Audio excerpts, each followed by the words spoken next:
So what do you get when you have an intriguing premise, a Netflix budget, and a talented cast of actors and actresses?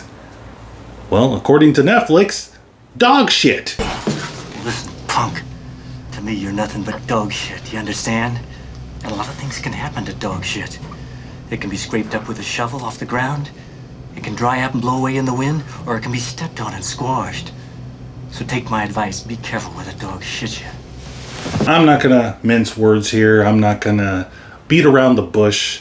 I'm just gonna get straight to it. Let's get into this movie that I just watched, The Last House. And I was excited. You know, I saw the trailer to it. It looked interesting. Had Greta Lee, you know, Past Lives Greta Lee. You ever watch that movie? But the movie looked high budget. It looked good, you know. I know it's Netflix and Netflix get a bad rap, but I like a lot of Netflix films, you know. So I'm not that person that's anti-Netflix. But I might be, because after watching this film, I'm mad. I'm really mad. Now, I hinted at this a little bit, but this cast is really talented. You got a lot of good people in here, a lot of people that know how to act. At least I thought they did, because after this film, I think it's all been a smokescreen. All these people cannot act. For some reason, the direction or the way that the characters were written, they just made every person's performance in this film unsufferable. It's really bad. There was that point when Greta Lee's character was talking, and she also has a narration over the movie at some point for some reason. And I was asking myself, was I in a different universe when I watched Past Lives and I saw Greta Lee act her pants off in that film? Had me on the verge of tears from that performance. And you know what? At this point, I just gotta watch Past Lives and pretend that this movie didn't even exist. Characters make decisions in this film that are not good, really bad. Makes me question reality and humanity, because if you're in a situation where you're trapped in your house, there's certain things that I would think, hey, maybe we, gather the food that we got in the house, make sure that we can ration it correctly, the water and stuff. And some of that is done in this film. But there's other things that there's common sense that they don't do in this film. And they get surprised when people bring it up. And I'm just baffled by this. Maybe it's a Seattle thing, because this movie is set in Seattle and it rains a lot. So you would think that the people in the area would know how to deal with rain and water, because you live in a town that rains a lot. But color me surprised. And I'm talking like this movie is the worst movie in the world. It's not, but it's close. And I saw Greenland 2. Yeah, if you know, you know. The pacing in this film is also incredibly fast, and some people might like that, but this movie, it's so fast it gives you whiplash. You're going like this the whole time. You're like, wait, he said this, but we're doing this, and now we're doing a time jump, and we're doing this, and creates so many plot holes that by the end of the film, you're asking yourself, why did I waste my time? I could be doing something totally different. I could be reading a book, playing a video game, watching a better movie.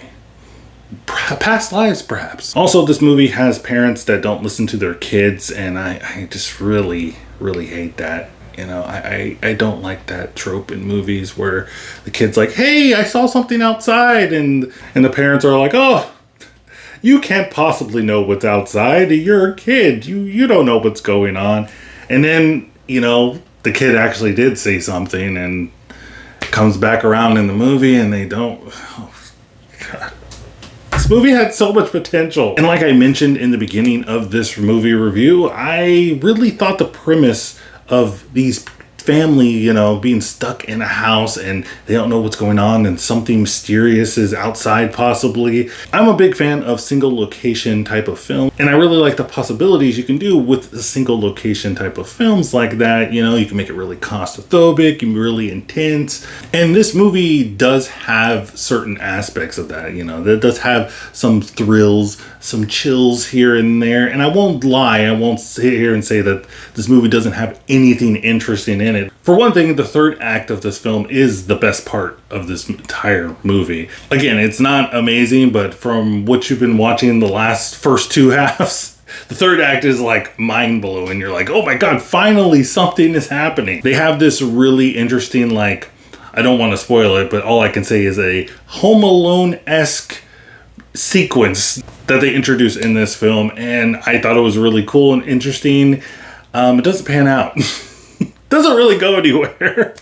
But just the setup and the build-up to that, I was really pumped. I was really excited for it. Ultimately, I think that this movie would have been better served as a TV series. I felt like by the end of the film and where they left it off, I was like, this could have been a really good pilot to a TV show called The Last House or something like that. Because the ending leaves you on such a crazy cliffhanger, and it's not a good one. It's not like something that makes you feel like, oh, you know, I wonder where they're gonna go, how the second film is gonna be and everything. No, we don't want a second film. We want this to never exist. We want to forget about this. But it makes me so mad because it just makes you ask so many questions at the end. And again, not in a good way. More like questions of why did we get here? How did we get here? What was the point? And there's so much to be explained that's why I say I think it should have been a TV show, because then, hey, you know, this is just the first episode. We can explore that. You know, we can go into the lore. You can figure out what's the mystery behind being stuck in the house. All that stuff could have been explored in an 8-episode season. You know, that's how Netflix does it. This could have been one of those TV shows that Netflix gets a whole bunch of ratings. Everybody likes the first season, and then they just cancel it after the first season. They love doing that. But at the end of the day, The Last House is something that had so much potential, but is just wasted. We have great actors and actresses that I feel like their performances, their time were wasted in this film. But let me know what you think in the comments down below of The Last House. Did you like it? Did you hate it? Have you seen Past Lives? Yeah, I know. I'm just going to keep on talking about it because the more I think about it, I should have just watched it again and cried. But let me know what you guys think in the comments down below. Don't forget to like and subscribe to this channel. This is Straight to VOD, the #1 place you can get movie reviews for movies that no one else is talking about. I'll see you next time.